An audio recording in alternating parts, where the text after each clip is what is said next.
welcome to the Tabletop Games blog topic discussion. How to play together.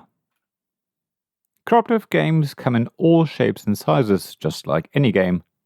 So there should be something there for anyone, irrespective of what you're looking for, as long as you want an experience where everyone works together to win the game as a team.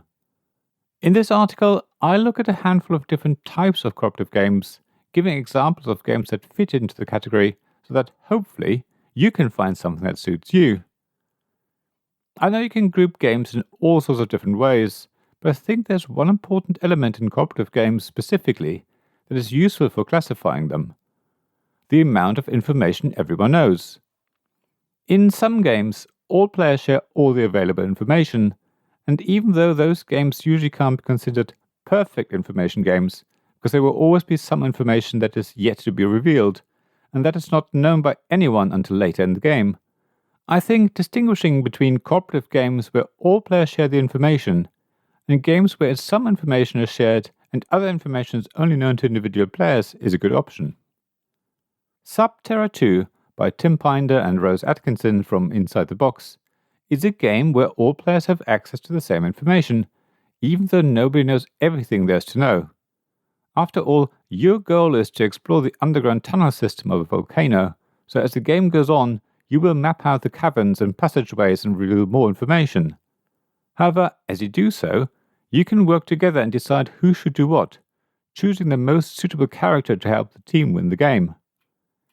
There are quite a few games where all players have access to the same information, such as the very well-known Pandemic, where you work together to try and find cures for a number of different diseases, while you travel around the world, stemming outbreaks and building research stations.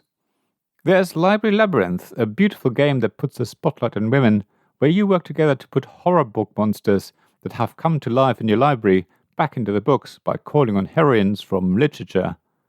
As well as Cora Quest, a dungeon crawler for the whole family, where you fight monsters as you live through adventures together. And there are many more. Games where you all know the same information are a good introduction to cooperative games, because you truly work together. However, there is a risk of one player dominating the game, telling everyone what to do. The so-called alpha player problem is well known, and something that's not uncommon for many cooperative games. You just have to make sure you tell the dominant player to pipe down, or instead play it with people who you know will happily work together, without trying to control everything. There's also another option though. Some cooperative games suppress the potential for an alpha player to come to the fore.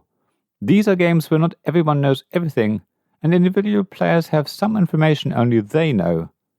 Some of these games also forbid discussion, making them possible for one person to boss everyone else around. The best example in this group is Assembly, a two-player only game where you aren't allowed to talk. Both of you have a hand of cards that represent certain commands, and your aim is to rearrange the layout of a space station so that modules line up correctly before the deck runs out. The idea is that the AI of the space station has run amok, and thinks both of you have been infected by a deadly virus, so it locks the space station down, making an escape impossible. You can't openly communicate, because the AI is listening in and would interfere with your plans. It's a really fun game that will take a little while to master, but is really addictive. There are also games where virtually no information is shared between players. The Crew, the only cooperative trick-taking game I know of that can be played with 2 or more players, is wonderful, and the only information you have is how to win the round. But apart from that, every player has their own hand of cards that they need to keep secret, and nobody is allowed to talk. You can give 1 clue each during a round, but even that is only very limited. In The Mind, a card game that sounds like it will never work and doesn't even sound like a game, everyone has their own hand of cards that you keep secret and nobody's allowed to talk. There isn't even a turn order. You just have to make sure that the cards that are dealt out and that come from a deck of cards numbered 1 to 100 are played in sequence. You really have to get into the other players' heads and try and synchronize your minds. A great game that is definitely worth having in your collection.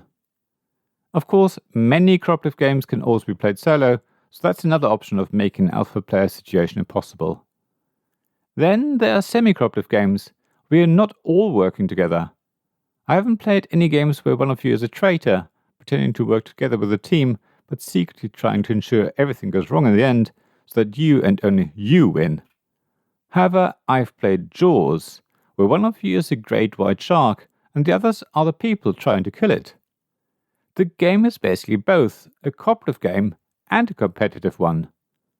The shark plays competitively against the people, while the people play cooperatively together as a team. So if you do have a dominant player in your group who can't help themselves telling everyone what to do, then maybe they're the perfect candidate to play the shark and prove how good they are at winning.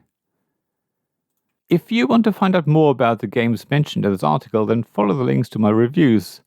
I know there are many more cooperative games you can try, but the above is probably a good starting point. Now I'd like to know which cooperative games you have played. What are your favorites and why?